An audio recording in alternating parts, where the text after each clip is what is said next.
जियो का तांडव देखिए। इसी कोरोना पीरियड में जियो के चार्जेस बढ़ जाते हैं, मिनट्स बढ़ जाते हैं। आप इस बात को समझें और इस तरह से एक एक्सप्लॉयटेशन का दौर शुरू होता है। लेकिन अगर ये प्रश्न पूछा जाए, हम यहाँ किसी को जाति से, रिलीजन से बांधने नहीं आए। यहाँ केवल मुद्दों की बात करेंगे कि अगर जेन्युइनली डेवलपमेंट की बात है, अगर आप एग्जाम्स पोस्टपोन कर रहे हैं, अगर आप स्कूल की पढ़ाई को पोस्टपोन कर रहे हैं, अगर आप स्कूल कॉलेजेस को बंद कर रहे हैं, तो क्यों ना इलेक्शंस को पोस्टपोन कर दें। क्या माननीय शिक्षा मंत्री, गृह मंत्री हमारे अमित शाह जी, उनको ये नहीं दिखता कि वो अभी शांति निकेतन गए और लाखों की तादाद पर उन्होंने रैली कर दी? क्या कोरोना ने उनको डिस्काउंट दे रखा है क्या? आप लोगों के सामने जिस जगह से मेरे जीवन की शुरुआत हुई, बहुत बताना ज़रूरी है। यहीं से किताबें पढ़ना, नई सड़क से दरियागंज में एक बहुत बड़ा सफ़र तय करा। लेकिन आज बात करेंगे कुछ मुद्दों की। आज बात करेंगे अच्छे दिन की। अच्छे दिन इसलिए क्योंकि जुमले अब फेल हो चुके हैं और लोग देख सकते हैं कि कहाँ है अच्छे दिन या नहीं है। चलिए आज बात करते हैं किसान आंदोलन की। आज किसान वार्ता के लिए तैयार बैठे हैं और अपने कुछ शर्तें नहीं रखी उन्होंने, बस उन्होंने एक चीज़ रखी कि किसानों का बिल है तो ये बिल वापस लेना होगा। बाकी बातें जब वो करेंगे तब। लेकिन आज बात करेंगे सरकार के उस रवैये की जहां एक गुड गवर्नेंस या बैड गवर्नेंस की वकालत होती है। ये पहली सरकार है जिस सरकार में कंपटीशन को ख़त्म करने की कवायद चल रही है। मसलन बात करते हैं जियो की।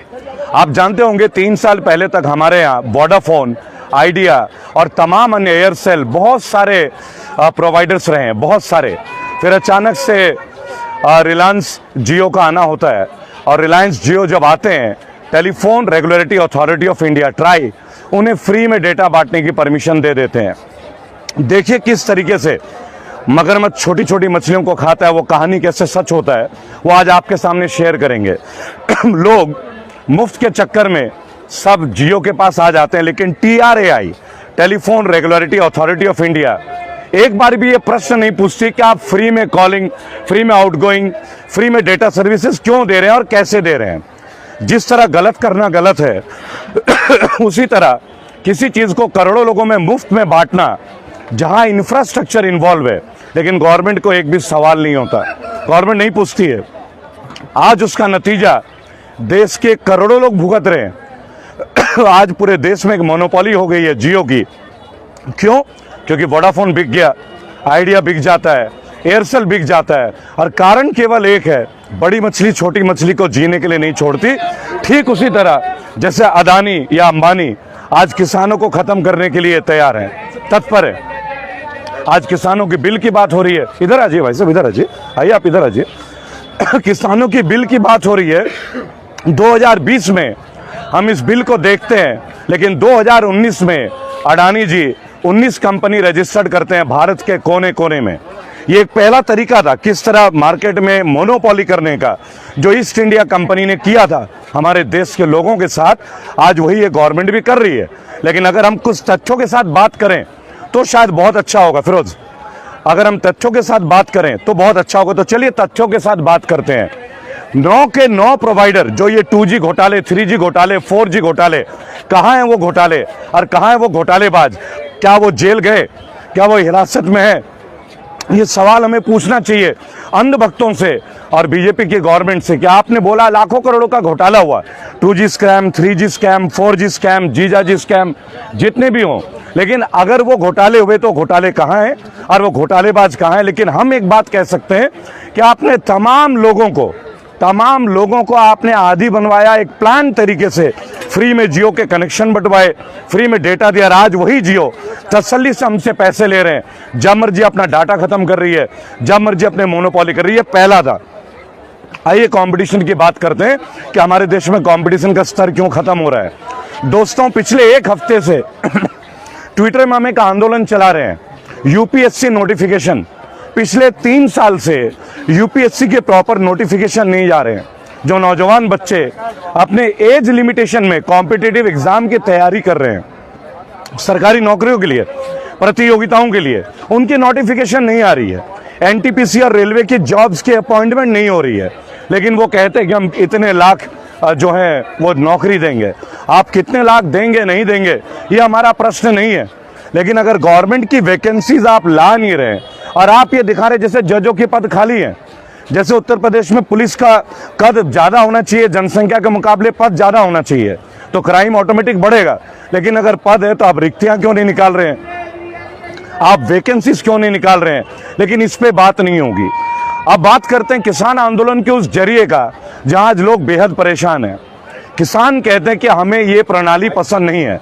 अगर आप ये प्रणाली को करना चाहते हैं तो आप किसानों के साथ बैठते, नेताओं के साथ नहीं। लेकिन नहीं, उन्हें किसानों के साथ नहीं बैठना है। 6 बार के वार्ता के बाद आज 7वीं बार वार्ता होगी। किसानों की वही बात आज भी कि हमें किसान बिल नहीं चाहिए, क्योंकि अगर हमारे लिए बिल है तो हमसे पूछा जाए, हमारी जो परेशानियां हैं वो हम सरकार को बता सकते हैं। तो गवर्नमेंट की एक और नई चाल, हम जैसे बागियों को लगातार जेल भेजने के बाद भी जब इनका मन नहीं भरता है तो ये नकली किसान उत्पन्न करते हैं। मैं आप लोगों को धन्यवाद देना चाहूंगा, परसों का वीडियो मिलियन व्यूज क्रॉस कर चुका है और रीच भी काफी ज्यादा मिलियंस में है। और पंजाब के ग्लोबल टीवी नेटवर्क में हमारा एक रेबल फाउंडेशन का इंटरव्यू, वो भी मिलियंस में है और वो सत्य है इसीलिए मिलियंस में है। आपको रिपब्लिक टीवी, इंडिया टीवी या तमाम जी न्यूज़ के चैनल में खबरें नहीं मिलेंगी, उसके लिए आपको लोगों के बीच आना पड़ता है। तो हमारे 2 क्वेश्चन है आज कि माननीय रमेश पोखरियाल जो कि शिक्षा मंत्री है, 3 दिन पहले उन्होंने एक स्टेटमेंट दिया कि जुलाई तक स्कूल बंद रहेंगे।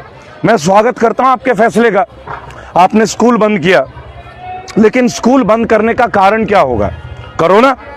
इसका मतलब कोरोना है? मैं यकीन नहीं करता। देखिए, मैं आज भी आपके सामने लाखों की तादाद पे रहता हूँ, 70 लाख 80 लाख से ज़्यादा लोगों से मैं मिल चुका हूँ, हॉस्पिटल भी जाता हूँ, मुझे कोरोना में यकीन नहीं है।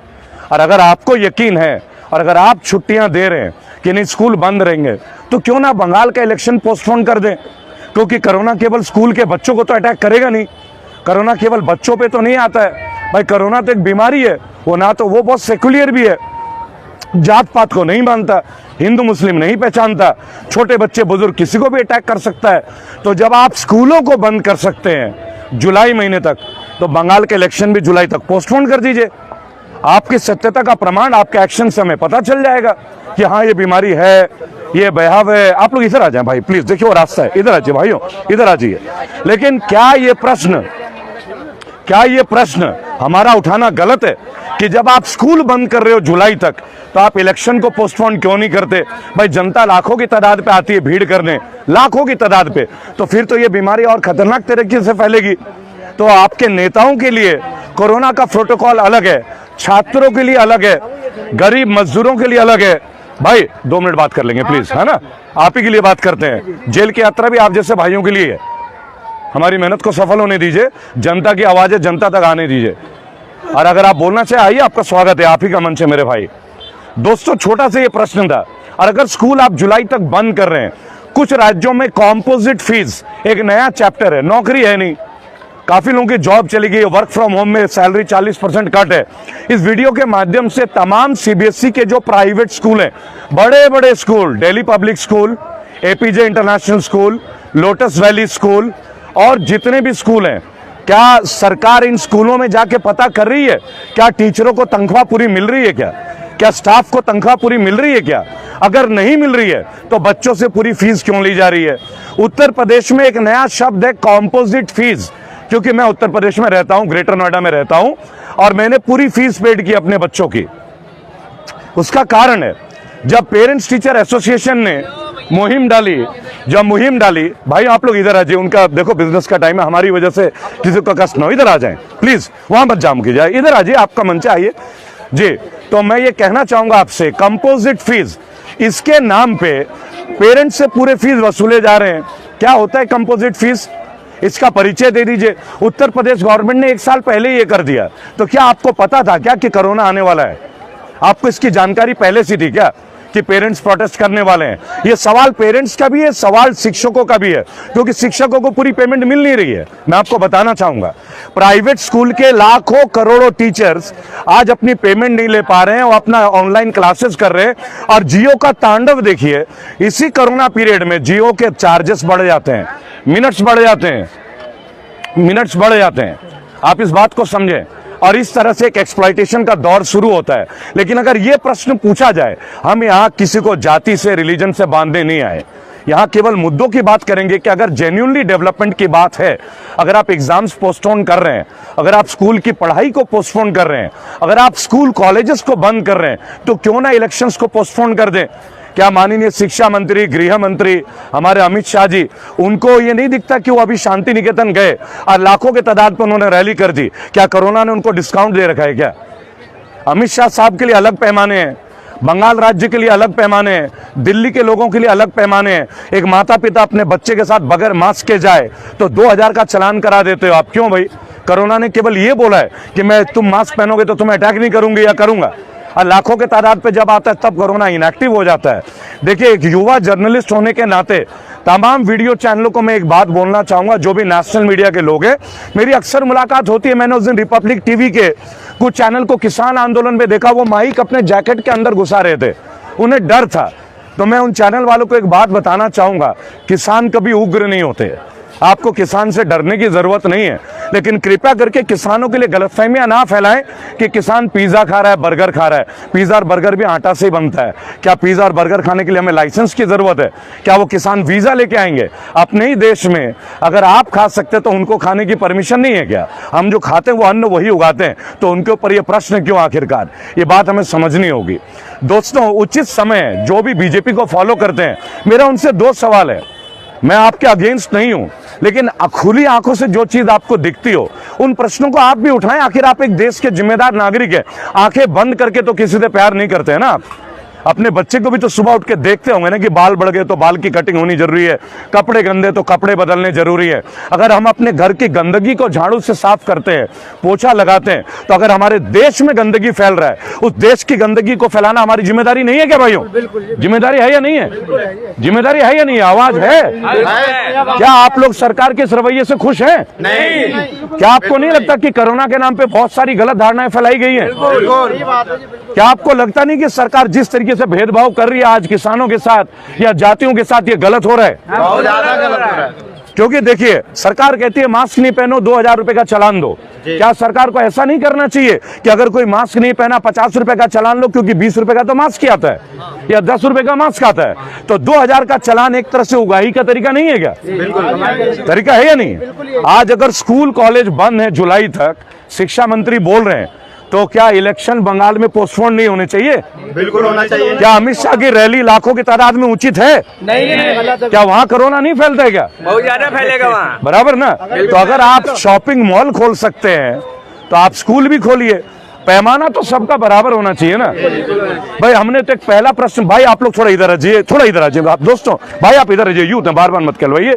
देखिए, लोग वहां रास्ता ना हो जाओ। अगर हम भी रास्ता जाम करेंगे तो हमारे ऊपर एक और प्रश्न आएगा कि हम देश विरोधी हैं। अक्सर ये देखा गया है कि जो भी सही प्रश्नों को उठाते हैं, उन लोगों के लिए देशद्रोही, नक्सलवादी, टुकड़े टुकड़े गैंग, ये बहुत आम शब्द है।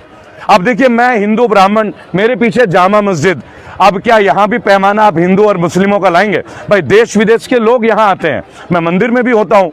भाई हमने तो हमेशा एक बात बोला, ना मंदिर का जिक्र होगा ना मस्जिद की बात होगी, हम भारतीय हैं, केवल भारत की बात होगी। बराबर? क्या आपको कभी लगा मुल्क में मैं हिंदू, आपको मेरे से कोई खतरा है क्या? कभी नहीं। तो ये एक सोच का बात है। मेरे साथ जो मेरे कैमरामैन है, मेरे साथी भाई हैं, फिरोज भाई, मैं चाहूंगा आप एक बार माइक में मेरे साथ आए, यहाँ पे आ जाए मेरे सामने। इनका अपना एक काफी प्रतिष्ठित चैनल है और मैं आपको बताऊंगा, ये फिरोज हैं, मुझे इनसे डर नहीं लगता, शायद आपको भी नहीं लगता होगा फिरोज भाई। और ये मास्क पहने हुए हैं, अब आप जा सकते हैं फिरोज भाई। देखिए, इस वीडियो के माध्यम से केवल अवेयर करने की बात है। अगर देखिए, मार्टिन लूथर किंग ने एक बात कही थी, injustice anywhere is a threat to justice everywhere. अगर नाइंसाफी कहीं भी होती है तो पूरे संसार में इंसाफ के ऊपर एक उंगली उठता है, एक प्रश्न उठता है।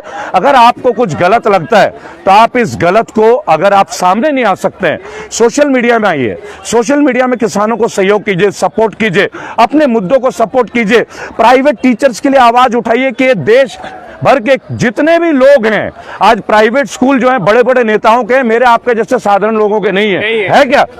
आप भी अपने बच्चों को फीस तो दे रहे होंगे, लेकिन इधर इधर इधर आइए, इधर उधर उधर देख के जी। 60,000 रुपए जो है फीस मांगी गई थी, 15,000 रुपए दी गई है अभी। अच्छा, वो कह रहे हैं 45,000 रुपया अगर और नहीं दिया गया तो एग्जाम जो है जी इंटर का नहीं दे पाएंगे। अच्छा, आप देखिए बस्ती हमारे की साथ बात है, कहाँ से सेंट्रल- मेरे भाई? बस्ती से, बस्ती सेंट्रल- उत्तर प्रदेश से। Central academy. सेंट्रल एकेडमी से। क्या सेंट्रल बोला कि आपको एक बार पुनः ये बताएं? क्या 60,000 रुपए फीस हुई थी जी। लॉकडाउन की पूरी जो है जोड़ ओढ़ जी, के जी। 15,000 रुपए दी गई है। फिर उसके जी। बाद कुछ दिन बाद फोन आता है जो जी। है 45,000 रुपए जो है और जमा करवा दीजिए आप। मेरे भाई केवल और 5 नहीं देंगे फिर उसके बाद जो है एग्जाम जो है नहीं दी जाएगी फिर उसके बाद। जब 45,000 देंगे फिर उसके बाद। देखिए ये छात्र हैं और अपनी चीजें आपके साथ शेयर कर रहे हैं। ऐसे मेरे साथ और भी लोग होंगे जो शायद इस चीज से जूझ रहे होंगे या परेशान हो रहे होंगे। तो मेरा केवल एक बात है, जहां भी आपको गलत लगता है आप उसको सोशल मीडिया में जरूर लेके आए, क्योंकि बहुत जल्द ये लोग सोशल मीडिया पे भी बैन लाने वाले हैं, अगर आपको पता हो। क्यों? सीधी सीधी एक बात है, अगर हम प्रश्न पूछे तो हम देशद्रोही कहलाते हैं, लेकिन हम पूछेंगे 27 बार की जेल यात्रा के बाद 28वें बार के लिए मैं तैयार हूं। और आपको गर्व से कहता हूं कि देश विदेश में 11 करोड़ से ज्यादा जो रेबल फाउंडेशन के कार्यकर्ता हैं, तमाम मुद्दों पर बंगाल में हम किसी पॉलिटिकल पार्टी को सपोर्ट नहीं करते हैं, लेकिन किसी भी पॉलिटिकल पार्टी की दादागिरी हम नहीं चलने देंगे। दोस्तों 2022 हमारा टारगेट है, उत्तर प्रदेश से शुरू होंगे और 2024 हमारा लक्ष्य है इस देश को सांप्रदायिक बना के, कोरोना को सेक्युलर ना करके कोरोना को भी सांप्रदायिक बना के जो पेश किया गया है। अगर एक हम हिंदू हैं तो हमें मुसलमान की आवाज बननी होगी, अगर आप एक मुसलमान है तो आपको हिंदू के लिए बात करनी होगी, ताकि बीजेपी जैसे पार्टी जो है वो हमारे आपस में नफरत ना फैला सके। क्या आप सहमत हैं मेरी बात से? एक बार हाथ उठा के बोल दे, सहमत है आप लोग? दोस्तों देखिए ना, मैं इनको जानता हूं ना ये मुझे शायद सोशल मीडिया से हम लोग परिचित होंगे एक दूसरे के साथ, लेकिन भारत में कोई भी बाशिंदा एक दूसरे के खिलाफ नहीं है। जरूरत है कि भारतीय जुमला पार्टी के लोगों को ये बात समझ में आ जाए। मैं धन्यवाद दूंगा इस वीडियो से कि आपने किसानों को छेड़ा, क्योंकि किसान को छेड़ के आपने एक बात हमें सिखा दिया। जो देश टुकड़े टुकड़ों में बट रहा था, आप लोग बांट रहे थे, आज वो पूरा देश एक हो गया है, क्योंकि किसान के लिए हम सब की आवाज एक है। जय हिंद, जय भारत।